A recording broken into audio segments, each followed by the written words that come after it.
So she's new in town. Has she sold Tupperware previously in another town? Sorry, every time you say new in town, I think of John Mulaney. I'm new in town. What was your question, Thomas? I heard nothing after new in town. So she's new in town. Why would you do it again? That's why. All right. I'm bracing myself mentally. I'm ready. I'm ready to pay attention past new in town. Go. So she's recently arrived in town.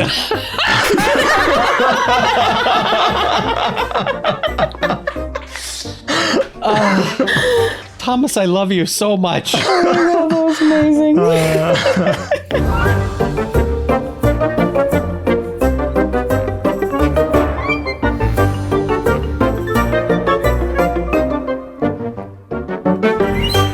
Hey there, story fans. Welcome to Almost Plausible, the podcast where we take ordinary ideas and turn them into movies. I'm Thomas J. Brown, and sitting down with me on today's episode are Emily. Hey, guys. And F. Paul Shepard. Happy to be here.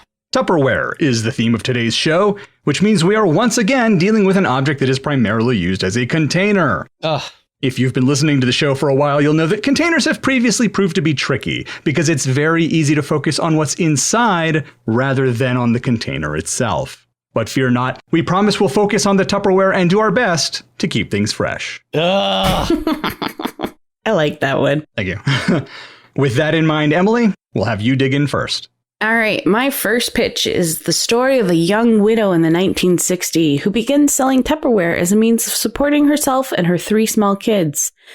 Things are not going well. She's just about to give up entirely, and her car breaks down in front of a seedy bar, and she goes in to use the phone and finds herself in a biker bar.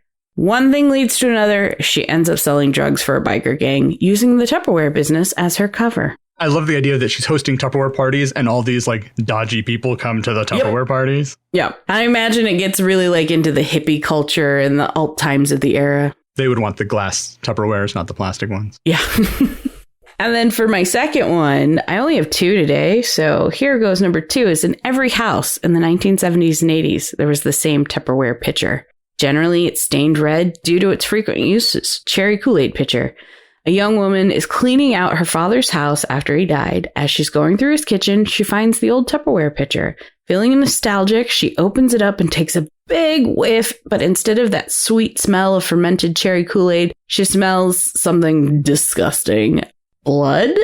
Was her father a serial killer? A vampire? What the hell was he using this pitcher for? It's so gross.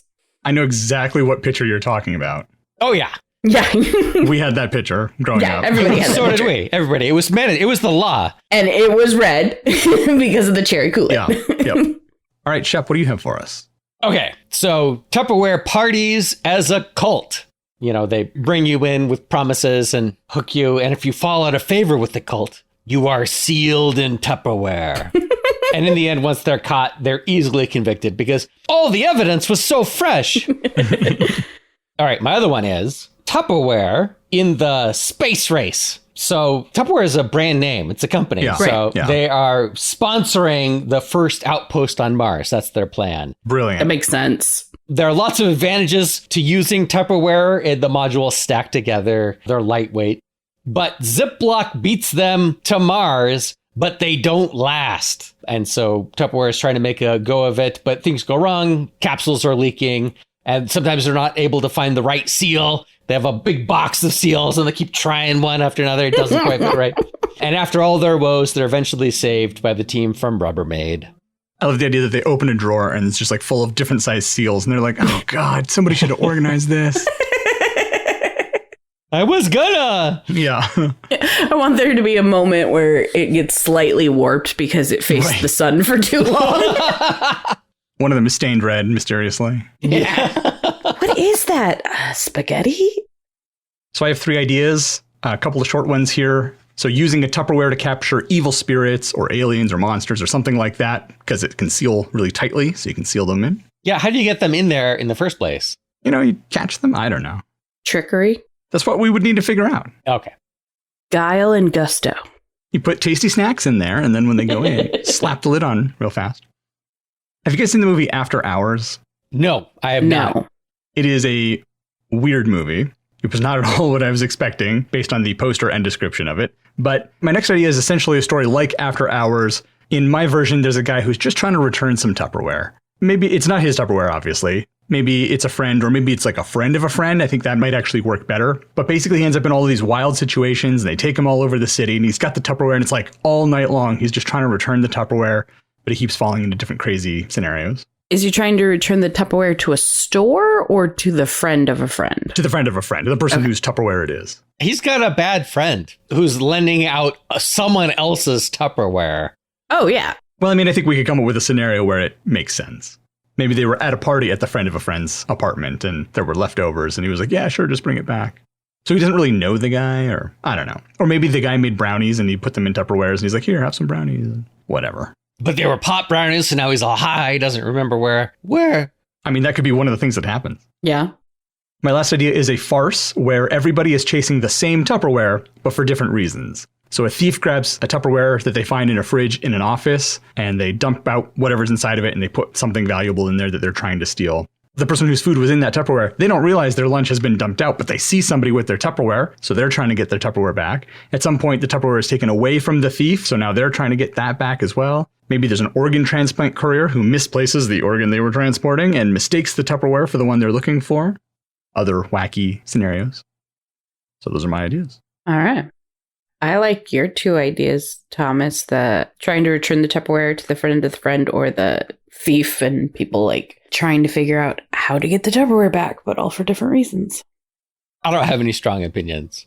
None of these are jumping out and hooking me like, oh, we have to do this one. Right. Because sometimes there are pitches where it's like, oh, do I even need to listen to the rest? I've already made my decision. I want it to be this one. Yeah. Emily, in the one where she finds the dad's Tupperware, Mm-hmm. what was going on there? Did you have a particular idea? Oh, he's a serial killer. It's Emily's pitch. It's got to be a serial killer. I mean, I had thought of that. I wanted it to end up being like nothing. Like it was at one point in time, he had stored some sort of animal blood in it for some reason, like some legit reason of storing animal blood. What that is, I don't know. He just needed a container and it's the first thing he grabbed. Yeah. Right. And so that's what I wanted it to be. But I wanted her to go into like this spiral of what if he was a serial killer, and then have that lead to her thinking he was in fact a vampire and finding all the evidence that points to him being vampire. And like maybe even to the point where she's like, I have to stake him because he's going to come back and kill people. He took that trip to Transylvania a few years back. Yeah, right. That pilgrimage. But I also wanted to see what ideas you guys could come up with so that if you weren't into those. Yeah, I mean, I guess you'd kind of have to start at the end with that one and figure out what is the solution or the answer. Right, and work backwards. I'm always down for capturing evil spirits in Tupperware. I mean.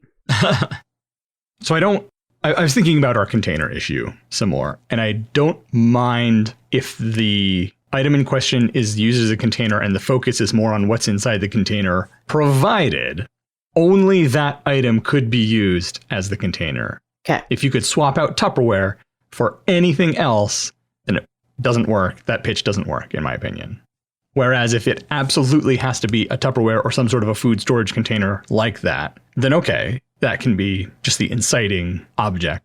Yeah, it's tough. So what about container as MacGuffin? Because we have that a lot as well, where it's like, it's not really about the container. It's about the things going on around it. Right. And that's kind of with my farce idea. I was trying to figure out how come it's this specific Tupperware, because it's not about what's in the Tupperware. It's about what everybody perceives to be in the Tupperware. And it will only be in that one specific Tupperware. So even though they don't actually care about the Tupperware, they care about what's in the Tupperware. But it's only that Tupperware. But it's that one specific one. And so that's why I feel like it does work. I can see that. Now, that's not to say I love that pitch. No, I actually like it. You have the thief who's hidden the valuable object in it. You have the owner of the Tupperware who just wants their turkey sandwich. Right. Yeah. How valuable is their turkey sandwich that they're chasing after this person? They are that episode of Friends. It's the Thanksgiving sandwich. It's Ross's things. It's the last straw to this person and this toxic work environment. And this is just it. They've taken my fucking sandwich for the last fucking time. And they're just going to go ape shit, crazy, falling down style. And then you have a person who sees the Tupperware and is like, ooh, this is a vintage 1964, blah, blah, blah, blah, blah. I need that to complete it's the one size I'm missing for my collection. So they're obsessed with finding it. And then you have the organ donor and stuff too. Probably wouldn't be sandwich size if it's an organ donor, but. The pancreas isn't that big. Eyeballs would fit in it. All right, that's a fair point. I can name lots of body parts that could fit in a sandwich-sized Tupperware container. Not that I've thought of that. Yeah, I didn't do a very good job of keeping it about the Tupperware, except for the Tupperware party, because I was using the brand. Yeah, the Tupperware parties are pretty specific to that thing, so. Right. Right. Well, do we want to come up with another idea then, if we don't love any of these? Well, I think, so Tupperware parties are intrinsically part of the Tupperware total experience. Canon. Right, the Tupperware canon. So it's not just about the containers, it's the parties. And the story wouldn't happen, like that party wouldn't happen without the Tupperware. Right. So Emily and I both had Tupperware party pitches. I want to combine them. Okay. So starting with Emily's, she's new in town. She doesn't have any friends. She recently got divorced or something, right? And moved away and went to a new place and has no support and is trying to make a go of it. And so she's like just going to her neighbors and saying, hey, I'm going to have a Tupperware party. She's like trying to get her start. But there is already a Tupperware party group in this neighborhood. And they don't want any of her guff. They're like, look, this isn't for you. You can join us. This is the cult thing. Right. Or you can just not do Tupperware. And that's when she encounters the biker gang or whatever and ends up, you know, she's got her suitcase of samples that's broken open and whatever. And they take a liking to her. And so she does her pitch in the bar, in the CD bar. Yeah. And they're all throwing out, oh, you could put your pot in here and it keeps it all fresh, whatever. And she's rolling with it.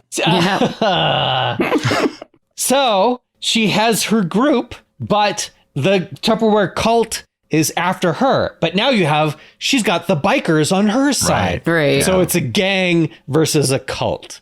You got that tension. That's it. That's all. I'm out of ideas. I like that. I actually really dig that. That's a good idea. Right.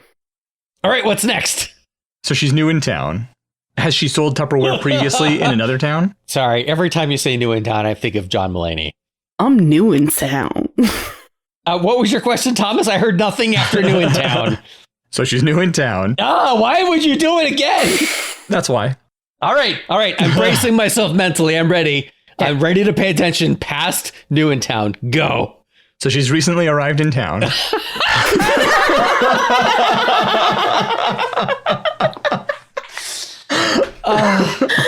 Thomas, I love you so much. Oh, that was amazing. So she's new in town and she's trying to get this thing started because she knows this is, or she thinks maybe that this might be a great way to meet her neighbors and make some friends. Has she sold Tupperware previously in the town that she came from? Oh, maybe. Really, I'm trying to get it. Does she have experience at selling, or is she inexperienced at selling and therefore maybe timid or not as aggressive as she needs to be? I like your idea that she's experienced at selling. I was thinking that like she's just starting out, but she has tried it before. You know, her ex-husband never really supported her on it. And so she didn't get to pursue it as much as she wanted, but she had hosted Tupperware parties before. She's had some success with that before. This is a thing that she's kind of good at. And so it's really devastating that the, neighborhood clan of women are not allowing her to do this thing that she's good at. It's just like a manifestation of her husband all over again. Yes. This is exactly what she was trying to get away from. One of the things I like about this idea is that she also already knows that it's a way to meet people and make friends. It's a social thing because she has experience doing that. So when she comes to this new place and she's like, oh, how am I going to meet people? Oh, I know. I'll spin up a Tupperware party. I don't know. What do you call it? Host a Tupperware party, I guess. Yeah. Been working in tech too long. Right. So does she order a bunch of new Tupperware? Does she have existing stock? What do we think? I think she still has some of her old stock, but she's going to want to get the newest, latest, and greatest because she's new to town. She needs to be something exciting. When does this story take place? We know it has to take place after 1950 or the early 1950s because that's when Tupperware parties started. So we have a 70-year window. where do we want it to be in that window? I like. Is this the 80s? There's cocaine just falling from the skies and everyone needs a Tupperware to keep it in? Way to steal my thunder. Oh, sorry. Because I think that makes the height of the biker gang era is the Right. 70s, 80s. Yeah, maybe we can weasel some Satanic Panic in there as well. Oh, yeah. Oh, that's really good. Yeah. Especially if the Tupperware cult is a cult. Oh, yes. Yes. Okay, so it's the 80s. So her neighborhood, nobody's coming. Is everybody polite to her face? They're like, oh, yeah, maybe I'll come when she goes door to door? Or does she just how does she invite people? Is it in person? She goes, I think, door to door because good chance to meet people and gives them a flyer about her upcoming Tupperware party. And a lot of them take it but don't say anything. And then later there's a knock at her door or her doorbell goes off and it's 5 ladies. With really big hair and really big smiles and very red cheeks. I can see it so vividly. That bright red lipstick. Yeah, they're like, hey, honey, you're new here, aren't ya? So they're the welcome wagon, quote unquote. Yeah. And they've brought her a housewarming gift in a Tupperware, but also they're telling her it's not going to fly here. Shannon does the Tupperware for our neighborhood. God, what an 80s name, too. Okay, so she learns that she's encroaching on Shannon's territory. Right. She still thinks that she's going to throw the party. Like, this is just 5 people. Yeah. Right? Yeah. There's plenty of houses, dozens of houses in this little suburb area. So she's still, the night of the party is like, maybe people will show up. No one shows up. Not one person. So what does she do then? How does she end up at the bar with her suitcase of Tupperware? Maybe there's a regional Tupperware warehouse or store or something like that where she got the new supplies. Ah, that's why. She recognizes, I'm not going to be able to sell this. I may as well return it. It's unused. Shouldn't be a problem. Right. And she has to take the bus. I don't know, whatever. That's fine. Yeah. So she gets off the bus and she sees the Tupperware thing.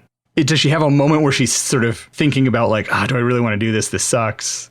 Like, how does she see the biker bar? Does she get off at the wrong stop? She's distracted and gets on the wrong bus. She's new, so she doesn't quite know the bus route yet. I mean, I guess she would have had to have gone there to get the Tupperware, I suppose. She gets off a couple stops early. Oh, there's 2 stops. She has to change buses. So she gets off the bus and she's waiting at the bus station to get on the next bus that takes her the rest of the way. And that's near where the bar is. Yeah, that's good. And the second bus doesn't come. And so she's waiting and waiting and waiting. And then it starts raining. Oh, no. And the bus is like 30 minutes overdue. What's going on? She needs to call someone. She needs to find shelter from the rain. There are multiple reasons to go into that bar. Right. Maybe she decides to call a cab. Yeah. Does it diminish at all that she didn't make the decision? I guess not, because she makes the decision once she's in the bar. What decision? To do a sales pitch. Or does she get cajoled into doing it? Oh, the bartender could be, it's daytime, right? So you got your not attractive old lady bartender serving up the drinks. And she's like, what you got there, honey? She's like, oh, it's just Tupperware. And she's like, oh, no. She'd go into her pitch because she is a pro at this. She can sell to anyone. She would say, oh, it's just Tupperware. She's in a bad mood because of the bus and the rain and the being stuck outside the biker bar and having to go into the biker bar. So I could see her sort of sarcastically being, oh, I don't suppose you want to buy a bunch of Tupperware, do you? And then the woman's like, well, what do you have? Oh, she'd go, she wouldn't say, what would you have? She's not immediately interested. She'd go, what would I need Tupperware for? Oh, yeah. Yeah, that's good. The opening. Oh, and she's got like 20 things you can use Tupperware for. In the bar alone. And so she starts going through her list. She sees the peanuts on the bar and she goes, well, at the end of the day, you want to keep the peanuts fresh. So you need somewhere to put them all. And she opens the suitcase and gets out a Tupperware and you can store them in this Tupperware here and they'll stay nice and fresh and your customers will appreciate it. Or maybe there's pretzels so they don't go stale. Yeah.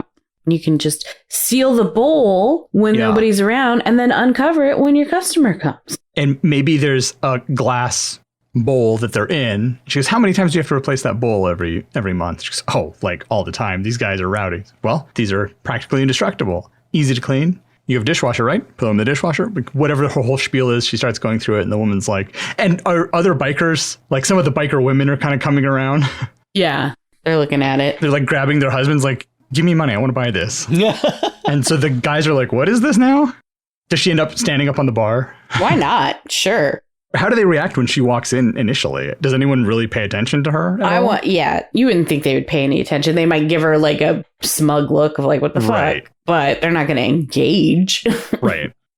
She went in to use the phone. Well, she tries to use the payphone, and the payphone's out of order. So she has to go up to the bar and say, do you have a phone that I could use? I just need to call a taxi or whatever. And that starts their conversation. Oh, right. And she sees it's a suitcase, and she asks something about... Are you moving? Assuming it's full of clothes. Are you homeless? Yeah. You in trouble? You need to call a shelter? Yeah. What? Oh, no, it's full of Tupperware.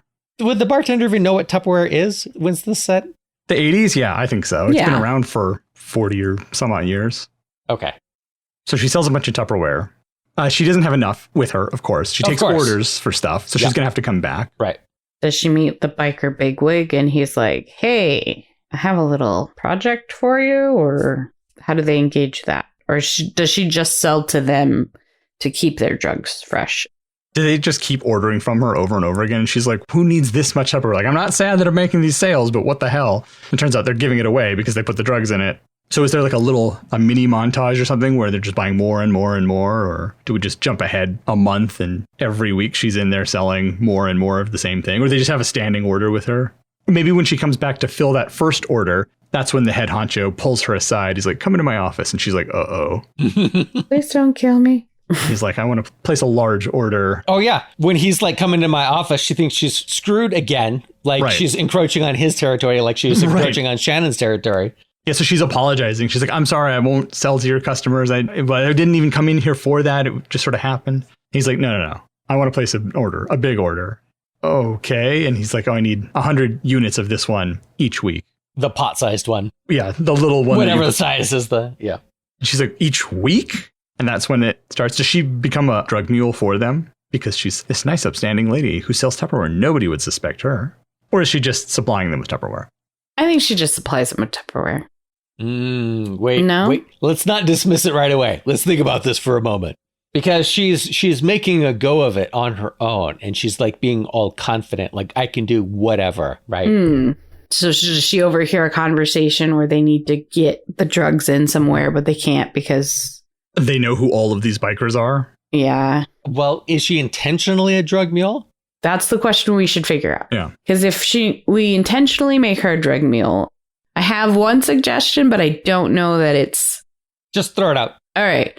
You know, biker gangs supply to prisons occasionally. How do they get it into the prisons? Oh, someone's mom, aunt, sister, pen pal, girlfriend brings in Tupperware full of brownies. And it's the 80s, so everyone believes that you can bring in food from outside to a prison. So they convince her to do it, or she volunteers. I like the idea that they just walk by the prison and chuck them over the fence because it's all in Tupperware. It's practically indestructible. This is true. It'll just land in the yard, no problem. And don't waste your time on podcasts. You have a brilliant criminal mind. Let's go sell drugs to prisons.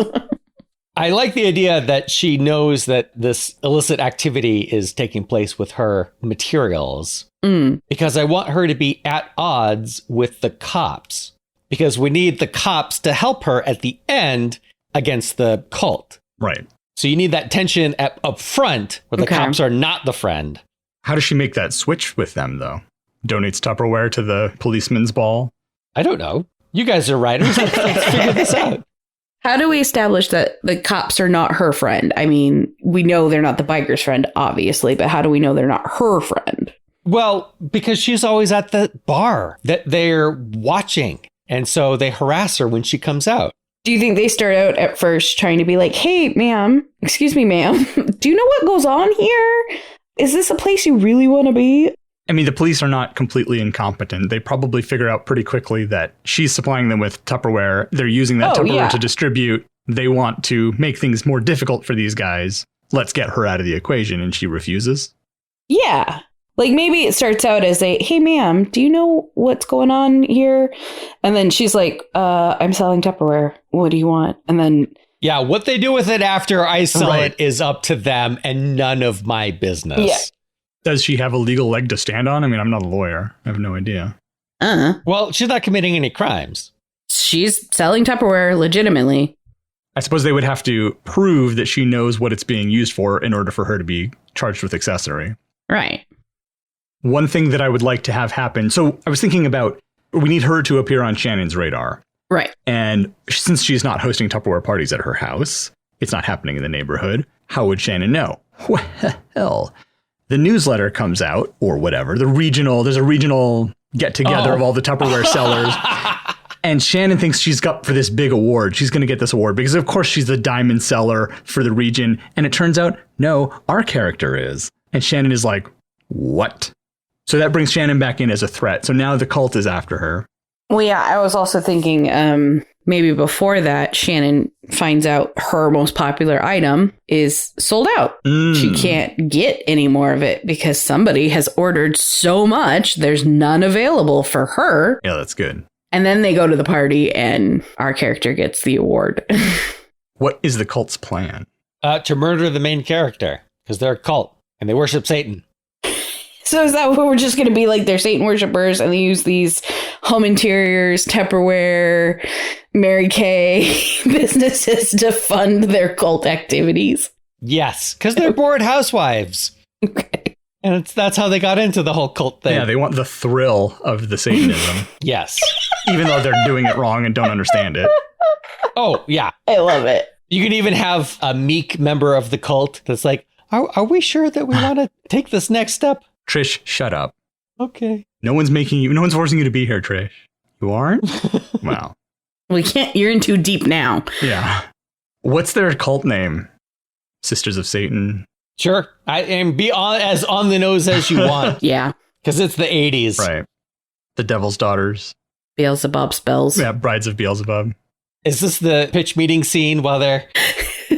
Satan's sex slaves? Is it an orgy cult or... I mean... They sell Tupperware. They worship Satan. They're all swingers. God, this neighborhood. It's all happening. Where is it exactly? Yeah, where is this? I'm looking to move. Is there a scene where they're starting the cult? Or is it already an established cult? Oh, it should totally be one of those things where the meeting is called to order. Like they're loosely following Robert's Rules of Order.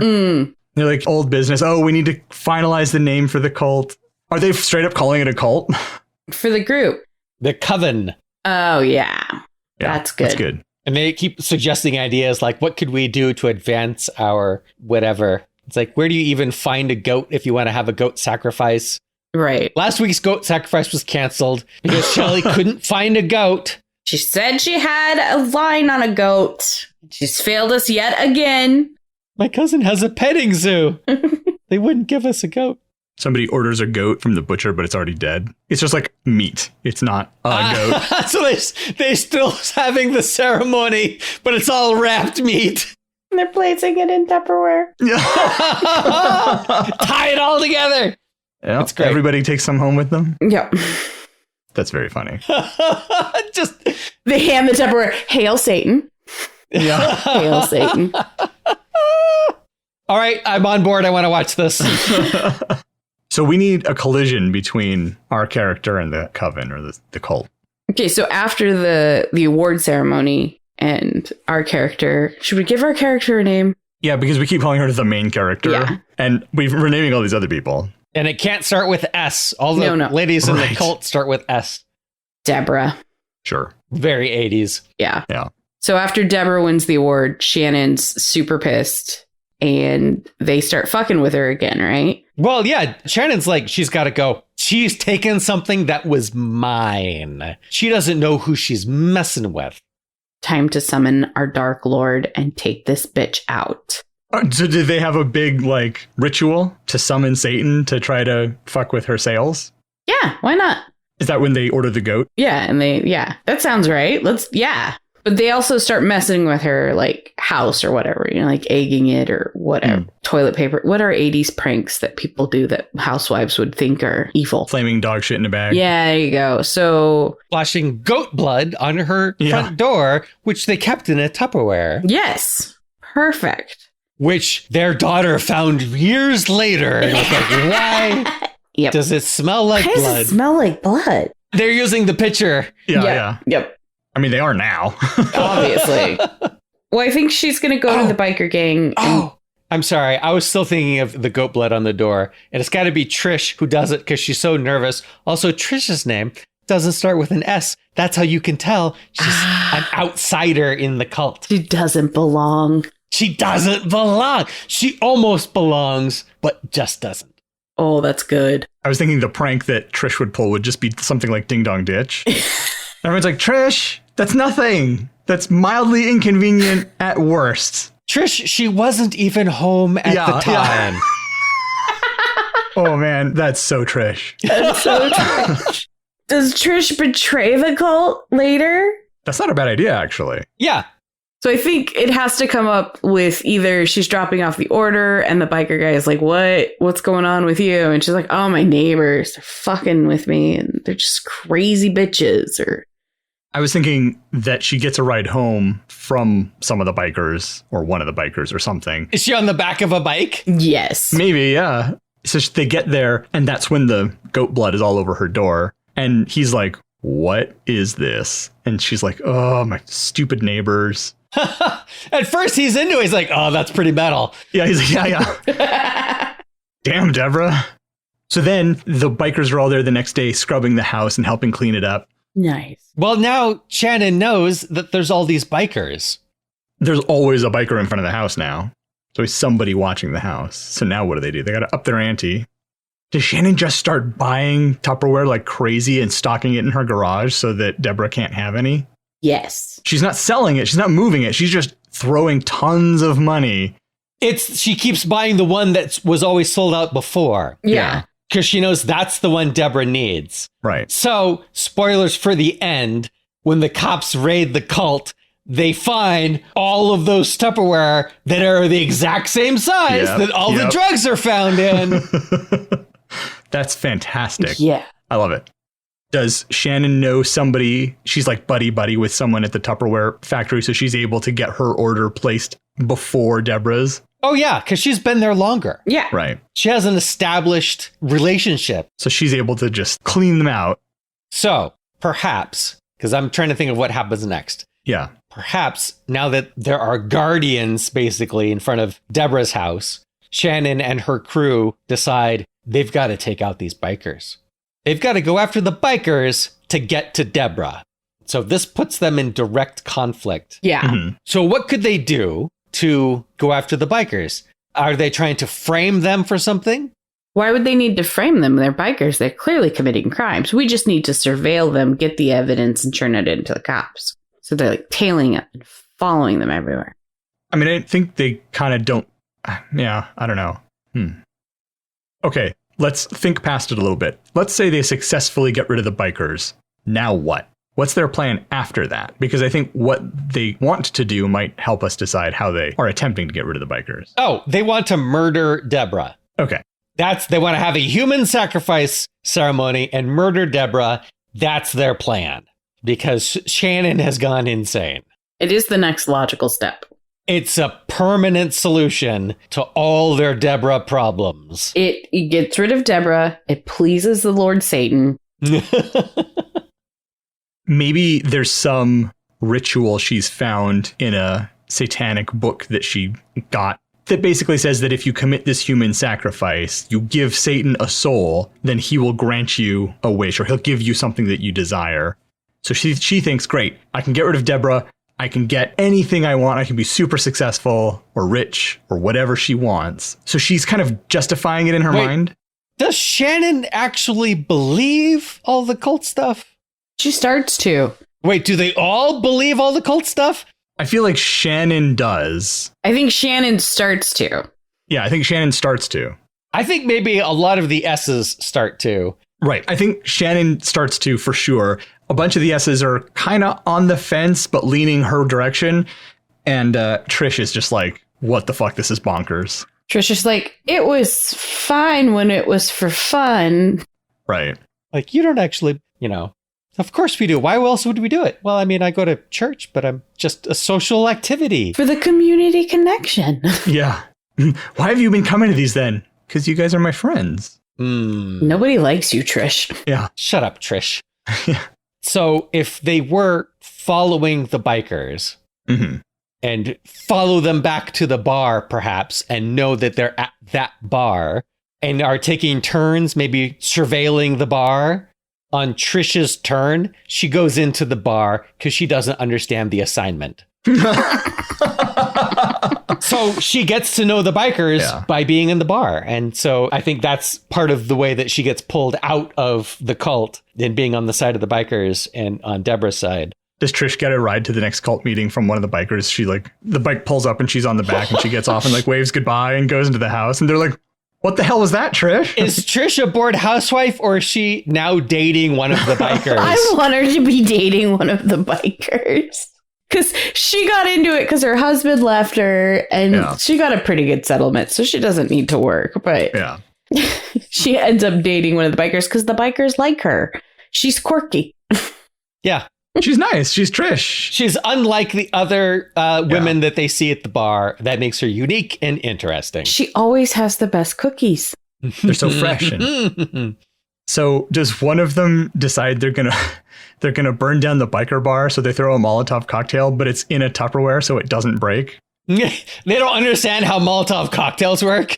They're like, get a container. They're like, oh, we've got all these damn Tupperwares that we've been buying.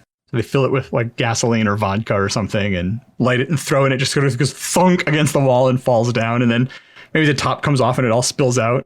They're not even there for that. They peel out immediately. They throw it. And they're like, got it. And take off. And it just bounces off the door. And then you see someone from the biker bar open the door, look around, and then finds a container of alcohol on the ground. Yeah, that's funny. That is funny. Do they summon Satan? Is Satan real? I don't know how to tell you this, Thomas. Satan is not real. In our movie, I mean. I'm torn. I want it to just be Satanic Panic and they're just... Yeah. It's fake and... We've had them be fairly inept this whole time. Okay, here's how you can have it both ways. So Shannon is literally delusional. So she is having visions of Satan. Right? Satan is telling her to do stuff. And so in those scenes, Satan is portrayed as real. Mm-hmm. But then at the end, when she's being taken away in handcuffs and she's still talking to Satan, from her perspective, you see Satan there. And then from everyone else's perspective, she's just talking to nothing. The other thought I had along those lines is that toward the end, she gets possessed by Satan, quote unquote, possessed by Satan. So she's talking in this demonic voice, claiming to be Satan, and everyone's just because she's convinced that the ritual worked. That's also fine, because that works as well as if she's just delusional. That's a thing that can happen in the real world, is she believes that she's possessed by Satan. Yeah. Turns out she just had a really bad batch of Dexatrim. All right, let's take a quick break, and when we come back, we'll figure out the ending for our movie about Tupperware.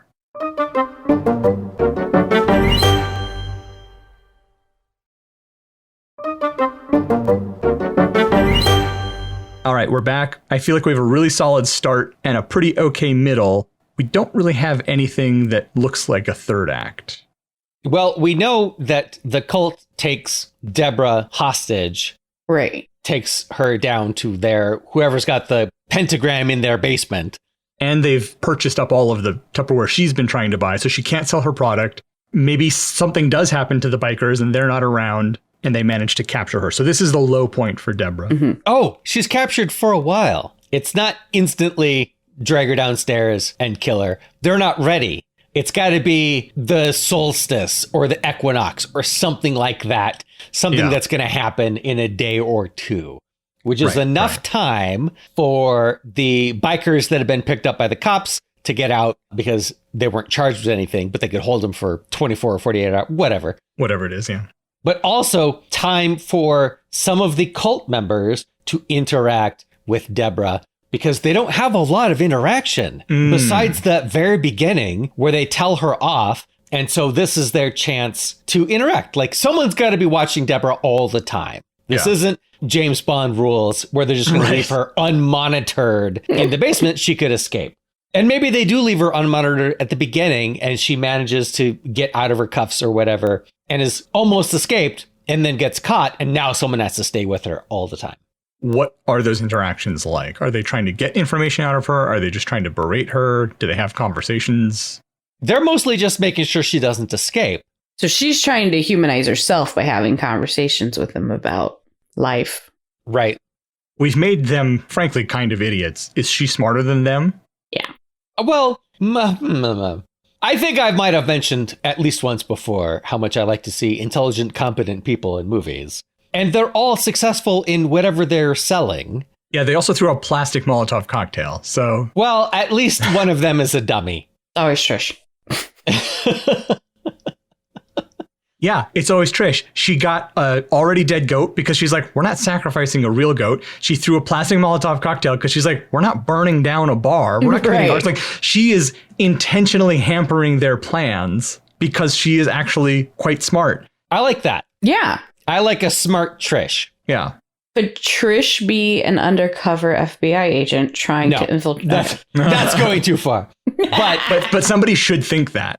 Oh, yeah, because when Trish starts to turn against them, right? Because that's one of the people that's interacting with Deborah during the days that she's captured. They're on the verge of having two sacrifices because they start to really not trust Trish. When it's Trish's turn to watch Deborah, she helps her escape because, again, we're not killing a human, but they get caught. They've been suspicious of Trish because she seems to screw everything up. There's no way she's that incompetent. Right. Who's that stupid all the time? So they've already been a little skeptical about her. And then as they're trying to escape, they get caught. And so now they're both being locked up in the basement. It really raises the stakes. My thought is, why doesn't Trish just help Deborah escape right away? Because she would not be in favor of killing a person, especially if this entire time she has been hampering their plans for things like vandalism. So that pulls Trish out of the equation as a means for Deborah to escape.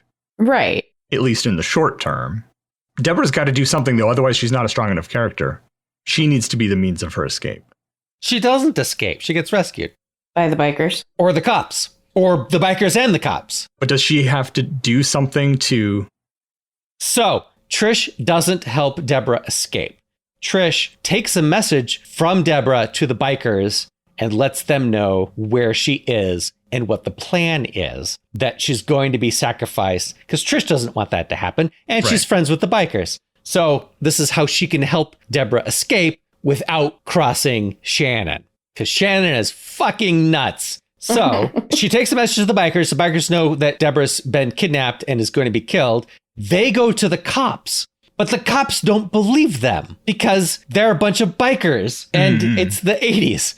So the bikers have to commit a crime or something in front of the cops and get them to chase them to Shannon's house. And so they have to get chased by the cops and then break into the house. Right. So the cops chase in after them.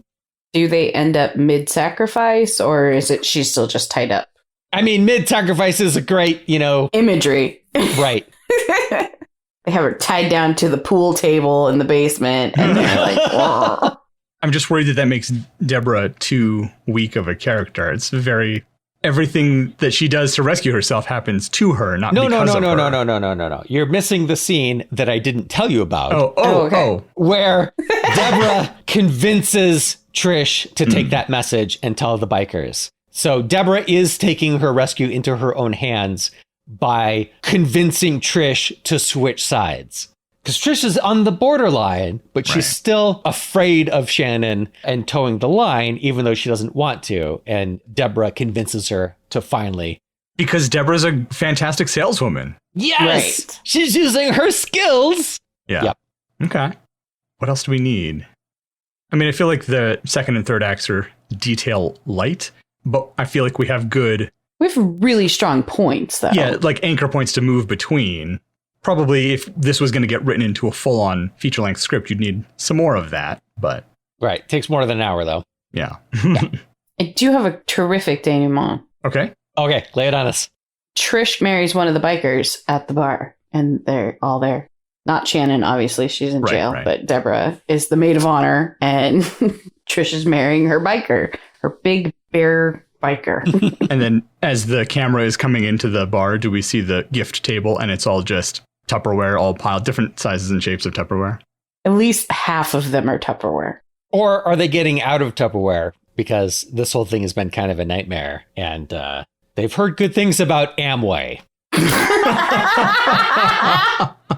Yeah, we'd have to find, like, what's the brand new MLM in the mid-'80s? Oh, God. Instead of Amway, you put that name there. Because the other thought I had is that with Shannon gone, there's now... I mean, they still have the Mary Kay person. They still have the Amway, all the other ones. But they don't have a Tupperware person. So she joins their cult? She could do that. Deborah could continue to do that. All right. Is that it? Is that it? I don't know. I think, what are we missing? I'm not what sure. important parts are we missing? Right. I don't know.